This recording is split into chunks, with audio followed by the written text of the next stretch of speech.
Hello, my name is Arum Dewi, number 152 from B class. The Bretton Woods Agreement of 1944 established fixed exchange rate, defined in terms of gold and the US dollar. Between 1944 and 1971, many currencies were pledged against the US dollar, i.e., their parities with the US dollar were fixed. In this period, a US dollar was a promissory note issued by the United States Treasury. If anybody requested it, the Treasury had to exchange the note for 1/35 of an ounce of gold. Under this system, overvalued or undervalued currencies could only be adjusted with the agreement of the International Monetary Fund. Such adjustments are called devaluation and revaluation.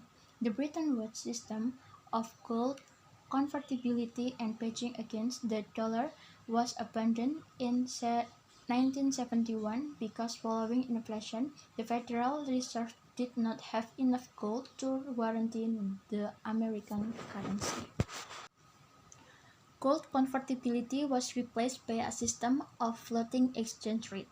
Today, the US dollar, the unofficial world currency, is merely a piece of paper on which is written in "God we trust," God, not gold. A freely or clean floating exchange rate is determined purely by supply and demand. Theoretically, in the absence of speculation, exchange rate should reflect purchasing power parity. The cost of a given selection of goods and services in different countries. Proponents of floating exchange rate, such as Milton Friedman, argued that currencies would automatically establish stable exchange rate which would reflect economic realities more precisely than calculation by central banks officials. Yet they underestimate the impact of speculation and the fact that companies and investors frequently follow short-term money market trends even if they are contrary to their own long-term interests. In the late 1970s and early 1980s, the American, British, and other governments deregulated their financial systems and abolished all exchange controls. Residents in these countries are now able to exchange any amount of their currency for any other convertible currency. This has led to the current situation in which 95% of the world's currency transactions are unrelated to transactions in goods but are purely speculative. Enormous amounts of money move around the world, causing high interest rates of capital gains as investors, including rich individuals, companies, and pension funds, seek to maximize the value of their assets. In London alone, in the late 1990s, over $300 billion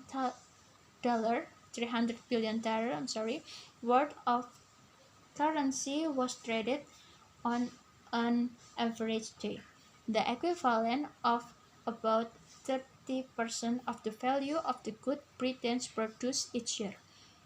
Banks, of course, make a profit from the spread between a currency's buying and selling prices. Few governments, however, leave exchange rate wholly at the mercy of market force. Most of them attempt to influence the level of their currency when necessary.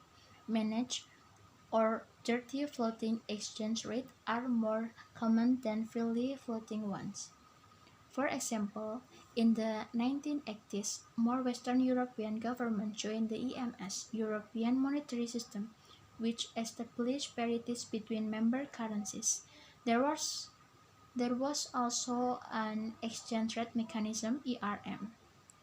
If the rate diverged by more than plus or minus 0.25% from the central parity, central bank had to intervene in exchange markets, buying or selling in order to increase or decrease the value of their currency.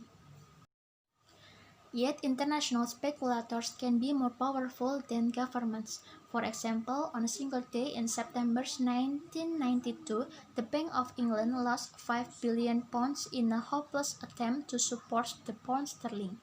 For weeks, all the world's financial institutions and rich individuals had been selling their bonds, as everyone except the British government believed that the pound had been seriously overvalued ever since it belatedly joined the ERM in 1990.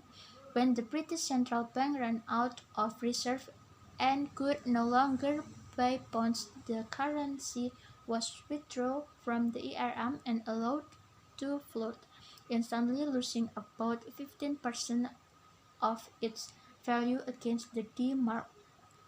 The next year, speculators attacked five other European currencies and the European monetary system was suspended.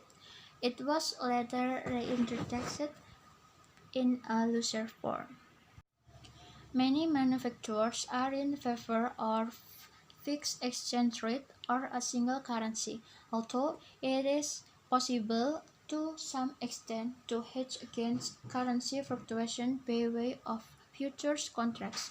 Forward planning is difficult when the price of raw materials bought from abroad or the price of your products in export markets can rise or fall by 50% in only a few months. Since exchange controls were abolished, currencies including the US dollar and the pound sterling have in turn appreciated by up to 100% and then depreciated by more than 50% against the currencies of major trading partners. Pressure from industrialists and government led to the introduction of the euro.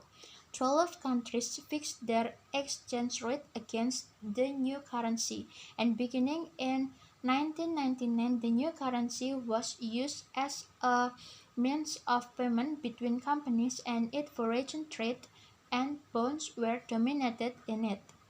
The euro came into existence as a real currency in 2002 when the old notes and coins in the 12 member countries were withdrawn. Okay, that's all. Thank you.